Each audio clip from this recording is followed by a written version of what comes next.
The city of Veridian was perpetually damp, its granite facades the color of old pewter, and its air tasted faintly of salt and rain. This was my sanctuary and my prison. I am Elias, and I am an architect, but lately, I feel less like a builder and more like a wrecking ball aimed squarely at my own life. The geometry of my existence has become fatally flawed, resting on two axes that cannot intersect, Lena and Clara. Lena is the sun on a cold morning, the reassuring weight of tradition. Our apartment, tucked away on the third floor of a pre-war building, smells of sandalwood and old paperbacks, a curated, quiet life. With her, the world simplifies. We speak in the shorthand of 5 years, a language built on knowing glances and inside jokes, a comfortable, worn fabric that promises shelter from any storm. She is stability personified, a historian who finds beauty and meaning in preserving the past. When I watch her across the kitchen island, meticulously grinding coffee beans, her profile sharp against the soft morning light, a profound sense of peace settles over me. This is what forever looks like, predictable, warm, and deeply rooted. This sense of belonging is a powerful gravity, pulling me toward a shared future of mortgage payments and mild, well-planned weekends. Yet, sometimes, when she asks me about my day, her eyes hold an unquestioning trust that feels like a heavy chain, not a bond. My guilt, a small, cold stone, sits permanently in my throat, threatening to choke the easy answers I give her. My life with Clara, however, is lived in the blue hour, that fleeting moment between sunset and darkness, charged with possibility and a hint of recklessness. If Lena is structure, Clara is chaos, glorious and necessary. I met her 6 months ago at an exhibition opening, drawn in by the intense, almost feral light in her eyes as she argued passionately about abstract expressionism. Clara is a photojournalist who chases stories in places Veridian only reads about. She smells of ozone, city dust, and a perfume that shifts between jasmine and smoke. When we are together, usually in a cramped, temporary space near the docks with exposed brick and a view of the grimy harbor, the world expands. Our conversations aren't comfortable, they are exhilarating jewels of wit and philosophy. She sees the flaws in my carefully constructed life and pushes me to embrace them. She doesn't need me to be a complete man, she needs me to be raw. With Clara, I feel the sharp, electric joy of being entirely present, unburdened by my past or my future. She is the embodiment of the road not taken, the thrilling, dangerous deviation.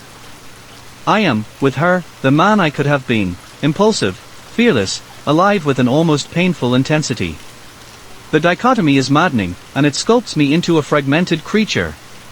With Lena, I am dependable Elias, the pragmatic man who plans for winter. I find solace in her hand resting lightly on my arm as we walk through the Sunday market, the familiarity a balm. But the tenderness I feel for her is shaded by the knowledge of my duplicity. When I kiss her, the taste of her lip balm, lavender and honey, is sweet, but the flavor of my own deception is bitter. I cling to the small moments, the way her brow furrows when she concentrates on a difficult passage, the quiet sigh she lets out just before sleep. These are the anchors that hold the us we built together. Then, there is the shift.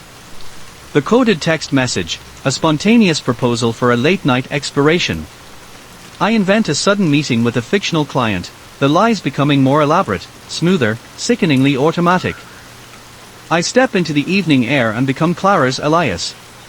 We might spend hours sitting on the cold steps of the old observatory, talking about the inherent loneliness of the human condition, or we might break into an abandoned theater just to see the moonlight dust the ruined velvet seats.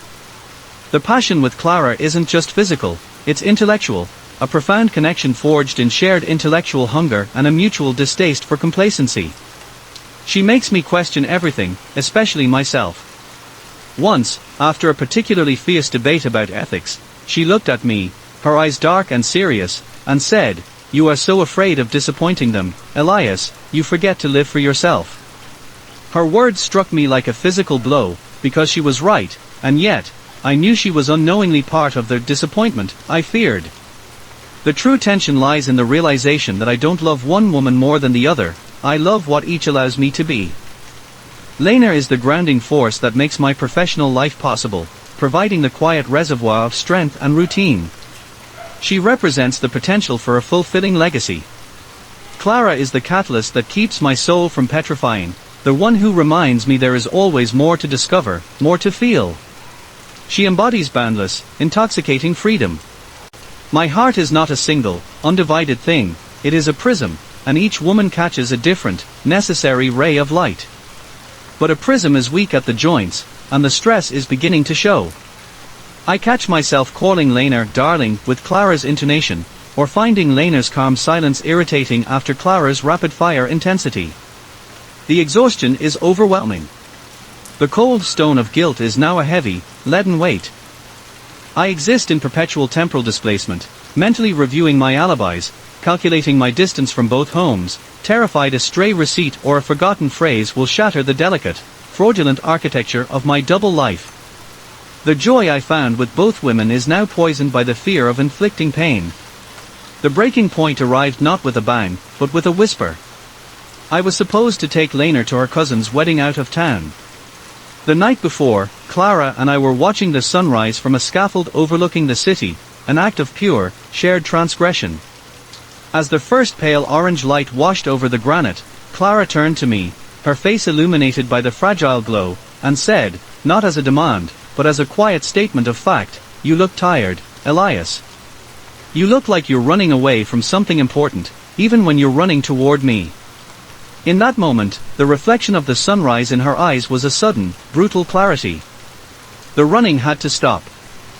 The fear of choosing was less terrifying than the fear of losing myself entirely in the labyrinth of lies. I missed the wedding. I returned to the silent apartment I shared with Lena. The sandalwood scent was overwhelming, heavy with permanence and expectation. She was packing the car, her movements slow, methodical, her face composed in a way that signaled deep, seismic hurt beneath the surface. I confessed everything, the words tumbling out in a rush of self-disgust, stripped bare of any romantic defense. I told her the truth, not that I was confused, but that I had tried to live two lives simultaneously and failed spectacularly. I didn't frame it as a choice between them, but as a recognition of my own brokenness, my inability to offer either woman the whole man they deserved. Lena didn't scream or cry immediately. She simply stopped packing and looked at the wedding dress hanging near the closet. "You built a false foundation, Elias," she said, her voice barely a tremor. "And you expected it to hold a life." She understood the architectural metaphor instinctively. The ensuing conversation was quiet, mournful, and final. She was heartbroken not by the existence of Clara, but by the shattering of the reality she thought we shared. She deserved certainty, I could only offer doubt. I left Veridian a month later, not for Clara, but for solitude. My final conversation with Clara was equally raw, but charged with a different kind of sadness. She understood my departure. "You can't be free with someone else, Elias," she conceded, the wildness in her eyes subdued by genuine melancholy. "Freedom is something you have to find alone first." We parted on the docks, the air sharp and cold, the promise of the blue hour extinguished by the harsh finality of daybreak. Now, I live in a smaller, anonymous town, rebuilding my life with honest, simple materials. I am still an architect, but I design homes that are sturdy and plain. I miss Lena's comforting silence and Clara's challenging fire with equal, aching intensity.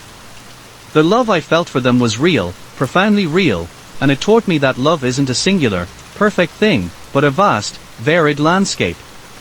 I loved Lena because she gave me roots, I loved Clara because she gave me wings.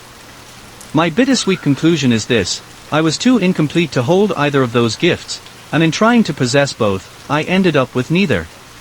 I carry the ghosts of both futures, the quiet warmth of the sandalwood and the sharp scent of ozone, a permanent, unresolved chord resonating within the hollow of my heart. The memory of their love is not a source of regret, but a continuous, silent instruction, that to truly love another, one must first learn the boundaries of one's own soul.